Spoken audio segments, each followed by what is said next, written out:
Sorry. I was in 30. Meeting is called to order. Okay, so everyone has a copy of the minutes. Thanks to our secretary, Carrie Lloyd, who does a very good job with it. Are there any comments or corrections or additions? Can I have a motion to accept them? I'm gonna read through them quickly. No, Or I did you have a actually read correction? through them. Okay, Yeah, I move their adoption. okay. And second, Henrietta, thank you. All in favor of accepting the minutes as presented? Raise your hand. Okay, unanimous. Okay, so we're having a very short meeting tonight because we're having, after this meeting is going to be a Habitat for Humanity workshop. And, which we, are very supportive of. And so we're gonna, very short meeting here. 2 weeks ago, I and Woody also were at the selectmen's meeting. I had written a letter requesting that they put on the agenda, considering having the conveyance fees be sent to our budget, to the Housing Commission budget.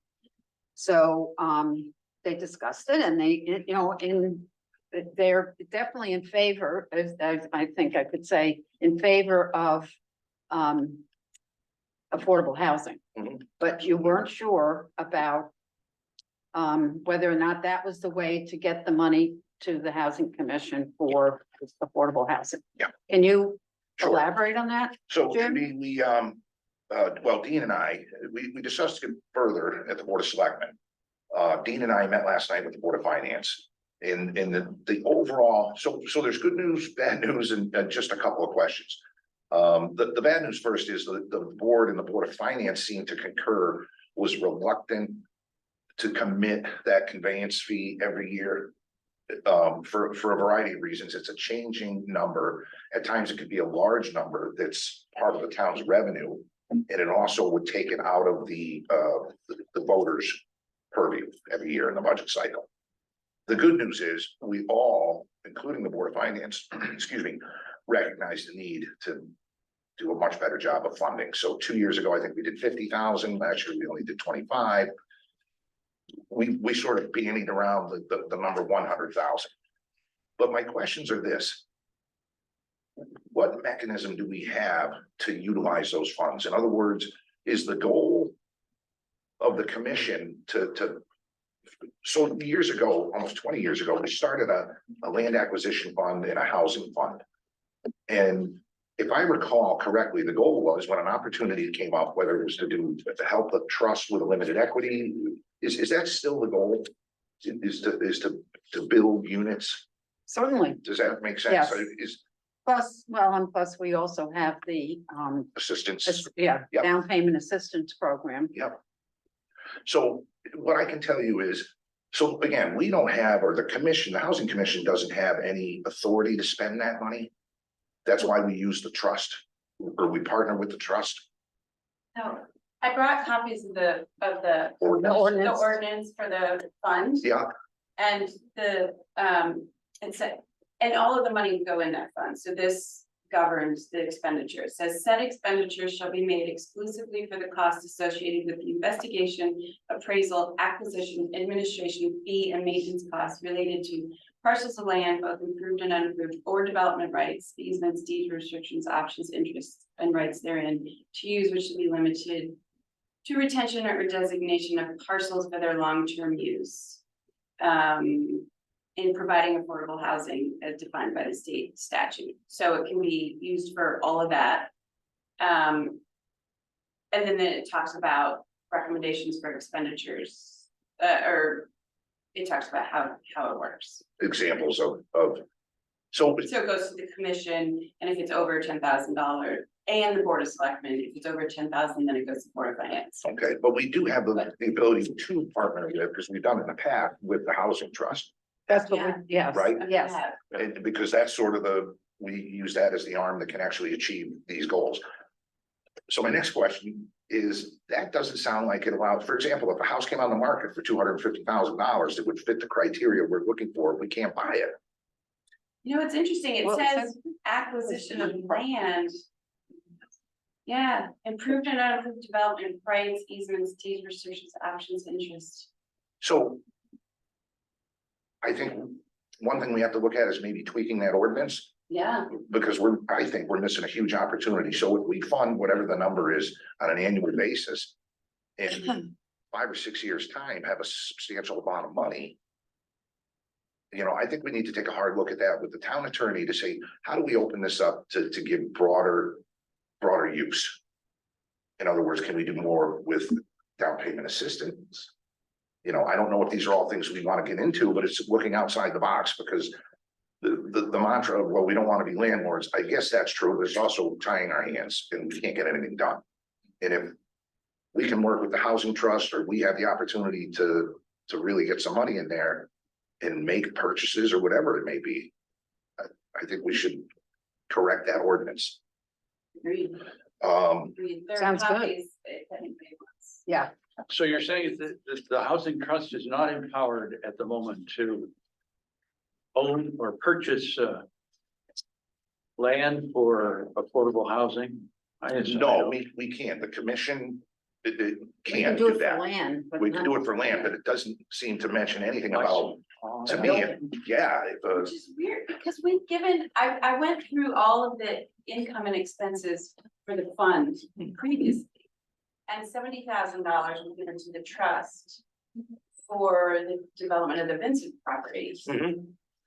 So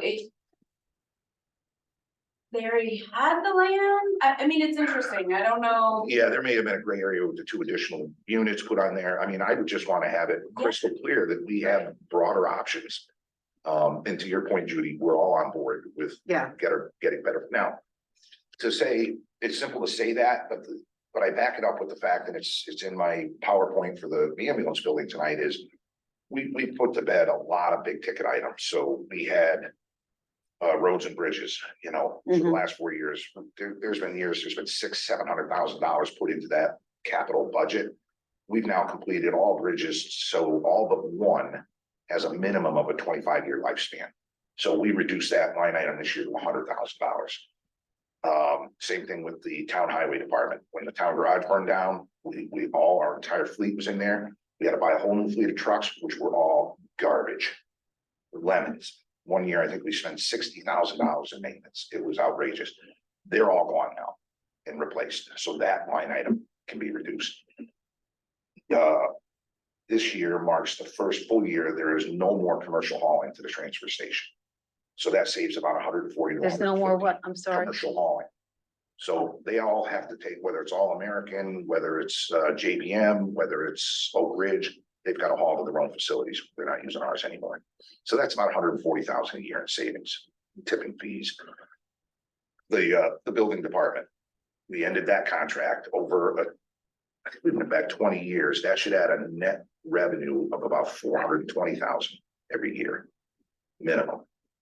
We had one permit last year, and we all know how the town goes. We had one permit last year that covered the cost of our full-time employee, his assistant, and all operating costs, one permit. So those are the places we've saved and in fact converted, so we feel confident that we can do this. It's just a question of figuring out, put a number to it. And again, I just want to be sure we have the maximum amount of flexibility with this, that our hands aren't tied. And when you just read that, Michelle, I was looking and waiting to hear building, dwelling, Yeah, and right, it doesn't seem to be in there. Not that that's gonna come across often, but it does happen, right, there have been buildings that we've considered. And then we would try to get the housing trust to manage it probably, because we don't have the capacity. Yeah, For Sure. that. no, we wouldn't be doing that. But we would be, like we've been in the past with the trust, is the sort of the financial conduit. We provided them with the ability to get it. and they continue to manage it, whether it's limited equity or however they choose to do it. The other thing is, as a not-for-profit, I'd like to find out, can we offer people the same benefit, tax benefit of donating property to us? That maybe To the town. to the town, rather than. And I fully understand Steep Rock's mission, but why not, if they have no use for a 5-acre non-contiguous piece of property, which I don't think they do. They've got enough, Mostly not, yeah. right, with the preserves. Can we give that person the same benefit by donating to the town? I think we can, Well, they can donate to the housing or to the trust. housing trust and get the same Right. benefit, And They can definitely, and that's happened. right? This piece, I think the piece on Baldwin Hill was, Was, yes, okay. initially, I think the person wanted to donate it. It was not appropriate for Steep Rock, so. And we've had that conversation with Steep Rock to please steer people in our direction when there's something that they're not. the tax write-off for going to the trust is absolutely the same. I would imagine it's the same for the town, Yeah, but we should make sure. Oh, to the, If they would give it to the town instead of the trust. Right. so we're all in favor of that, but we have to change that ordinance. In other words, we don't wanna fund have a huge amount of money in there, and one way we can use it, and that's down payment, or that's, you know what I mean? Does that make sense? We just wanna Right. of course, have yes. as broad a use as possible. I haven't spoken in detail with Jay about it, but I think I can confidently say he's He's very here. much, is he on? Yeah. Oh, great. Oh. I think Jay is very much, Hi, Jay. I think Jay I is know, very. I know it's surprising. I've been quiet, right? Jay, we were just talking a yeah, little bit of. Yeah, I've been Go ahead. on for a while, Jim. So I've been listening, and I agree. I think it's important. I think when Judy came to our meeting the other day, I think we still have to put energy into changing our regs so that we can do some more multiple family, whatever you want to call it, housing. And I support putting more money into this fund. I like the idea of expanding the definition of what it can be used for. And I think as part of the housing commission needs to look at, I know we don't want to be landlords. I get that idea, but what does it take for us to build if we have to? There's not, how many houses are there available? And when the house comes available, somebody else outbids us anyway and buys it and puts on, builds a bigger house. So I think that's the danger of us trying to buy property, because somebody will, and I get why people would sell to a higher bidder. I mean, so I think that's a concern that I have. But in terms of starting this process, I think you're right. We have to do what you're talking about. So We're talking about, having this possibly be available for the next budget, session. Do you think it's possible to, contact our lawyer and have something possibly changed? I mean, is that gonna just delay the whole? No, process? I'm fully, completely comfortable, and I venture that Jay and Dean would be too, is to start funding immediately. And just start the process of, let's get this thing opened up to more broad uses. It doesn't matter whether it's done by this budget cycle, we'll still put the money in and start that process. I think that's what's key, is get the money in there, and then we can do it simultaneously, work on this with Randy to say, and it's simply a matter of bringing it to a town meeting. yeah, I mean, I think I agree with Jim. I mean, I think that's the easier part. The difficult part is making sure we can afford to fund it. I mean, but I think the easy part is to change the ordinances. So, Really? well, all right. Great. So in summary, it sounds like the Board of Finance was not comfortable with remarking the conveyance tax. They wanted it to be a yearly budget conversation. It wasn't overt, Michelle, it was just, is there any other way we can do this? Right. Rather than that? So, which is fine, so like that's one piece, and then the second piece is how much Mhm. money, and I did print up a history of what's been put in there and when. And it's, we can share this, just so people can see it, because there is a history, like there for 10 years, there was nothing, and Right. 1 year, Do you have? I know I don't. sorry, these are on my reminders. But the other component, and this does not have to be sorted out tonight, but I shared. We talked about, well, how much do we need? And Chris did some math for us. I just pulled out the numbers for the housing plan. If we were to help the housing trust build 30 units over the next 5 years, we would need $5.4 million. Mhm. So at $100,000 a year, that's going to take us a really long time. So I'm just throwing that, we need to have that conversation. Sure. No, and we certainly can, Michelle. My only, I can't give a blanket promise, just a commitment that we would, nobody has that perfect crystal ball to say town garage burned down with all the vehicles, or a caterer pulled out a gas pipe and town hall blew up, but I think we're all committed to it. And like I said, all those things I just ticked off are huge savings and revenue gains that we have access to. So, Well, you mentioned something about 100,000. I just picked a number, 100,000. I mean, because the conveyance has been more than 200,000 each, over most of the year, except for that one. Yeah. Time it was up over 400,000.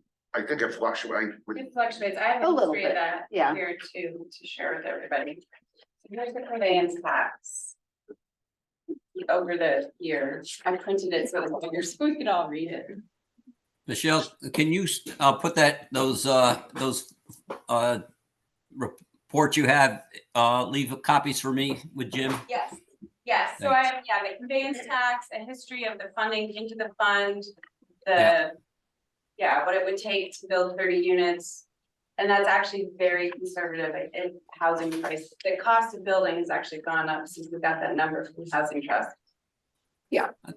I think the other effort Jim mentioned about, trying to get people to donate land to us could eat into that cost significantly as well. If we could find, appropriate land to not have to buy it and have people donate it would help with that, reduce that. So I think it's a multiple front. That's helpful, except for the 5.4 assumes the land is donated. Oh, it was. Okay. I wasn't sure. Sorry, we didn't buy any of that. Never mind. Sorry. Well, I still think you have to, there's a multi-pronged approach. We still have to work with land use to get the regulations to allow a Revere Road. Right. I mean, to me, that's the ideal Washington neighborhood. Or even, with multifamily housing. And, the process has begun. Yes. So the Chris. comment I just want to make is, that number of 5.4 million was the gap between what the housing trust says it costs them to build a house and what they can sell it for. So they say Vincent costs them $375,000 per house. They could sell them for an average of 180. So that gap is where the 5.4 comes. The only reason why I put 5.4 out there was to say, okay, if we're being realistic, that's what it's, that's what we have to make up.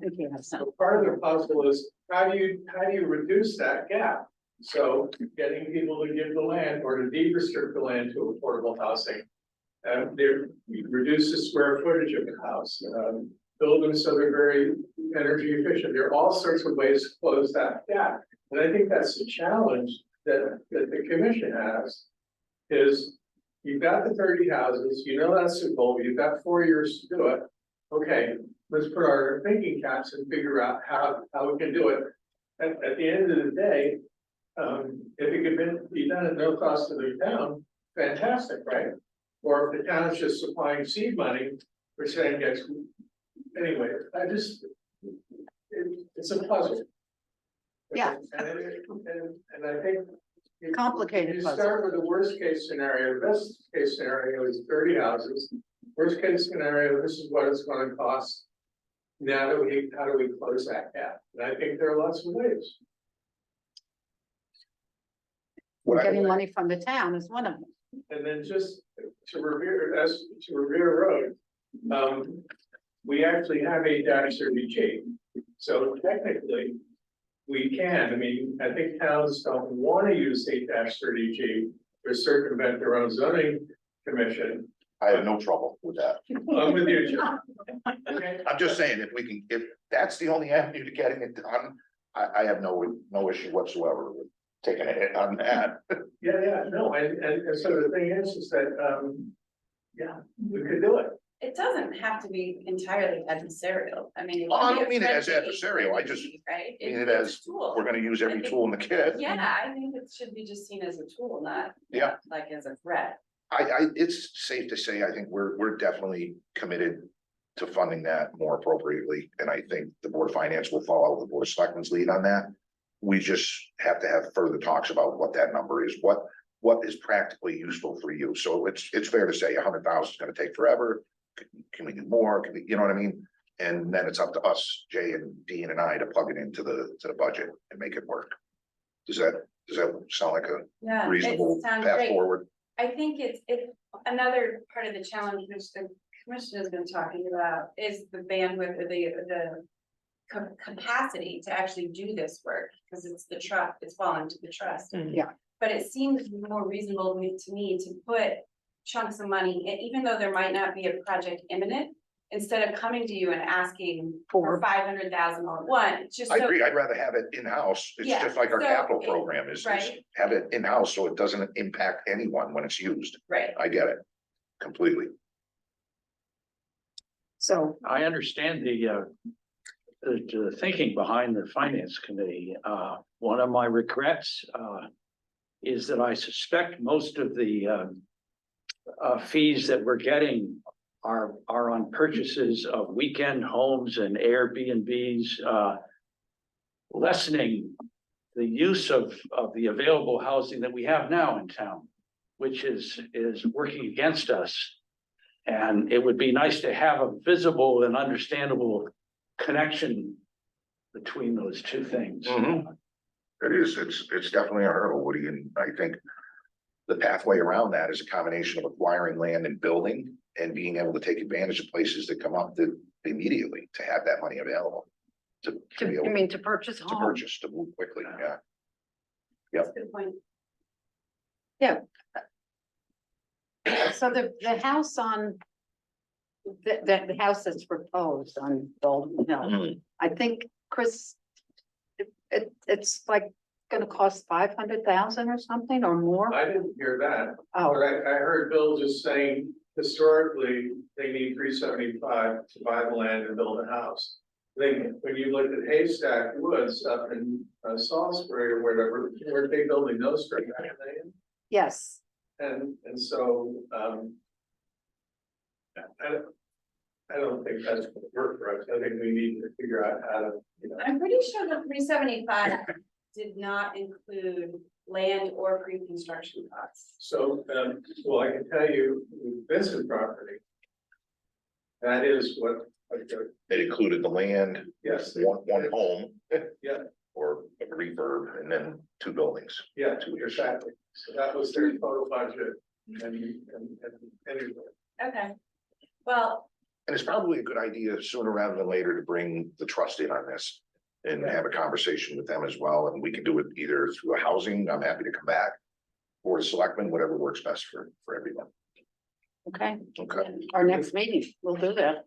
I should say that with the Vincent property, the way they made up the gap between the cost and what they could sell houses for. So I think they got 480,000 for the state of Connecticut. Well, and that's what they keep going for, the money for the federal and the state funds, but they don't get it. Right. They aren't getting it, like for the Baldwin Hill project. They the haven't gotten it Department of yet. Housing is not favoring single family homes or small projects. Right. They really want the big projects. That's In the what- big cities mostly too. In the cities and the big projects, that's what the commissioner said, so we can keep applying for grants and we should.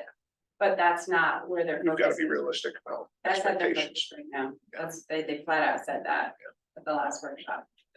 We need somebody that has tons of money and a spirit of wanting to have affordable housing here. We can find, I mean, as the housing commission, we're trying to get the message out there constantly, so we're working on it. Can I just? Go ahead, yes, go ahead. I know you're Go ending ahead. soon, but just thinking about the state issues, I know I'm just thinking, is it worth also inviting Maria Horn to one of your meetings? All the towns in her district are all facing the same issue. It seems like those representatives, I know there are only a few of them because of our population, but it seems like there's got to be a way to find that the state can designate money for communities like ours that are trying to do the right thing. And but I get the state's bigger needs, but perhaps she can, and Jim, through the cog, we can start trying to put some pressure on the state to make funds specifically available that meet guidelines for small towns like us, as opposed to just for the bigger cities. So Sure, absolutely. I Just think a thought. I think she's gonna be at the summit on Monday. Yeah, just wanted to, did everybody get that email about the summit on the 23rd? 5:30 to 5 to 7:30 It's an at in-person. Warren Town Hall. So I would imagine she would be I there. think so. I think that's what Justin. I will said the be other there. day. Yep. So Michelle, you're all can you, invited. can you send that out to me? I didn't see. If I got it, I missed it. So thank I'll you. forward it to you. Thank Yeah. you. Sure. I also want to call your attention to the fact that Salisbury Affordable Housing has an exhibit going on now, I think for the next month or so. It's at the Academy Building in Salisbury. I don't know where that is. But I think it would be kind of interesting to go and see what they're doing, because they're using that to publicize the need and what they're doing as well. So Cool. I think that would be kind of a neat thing to do. So I plan on going up there investigating that. So it's the Academy Building in Salisbury. I don't know when it's open or anything like that, but you can look into it. Okay, does anybody else have anything else? We do want to let the Habitat for Humanity do their wonderful program that they've done before. So if there's nothing else, can I have a motion to adjourn? Henrietta, second? Second. All in favor of adjourning? Okay, we are adjourning at 6:57. Well done, in under the Bye. mark. Thank you Thank so you. much. Thank you for being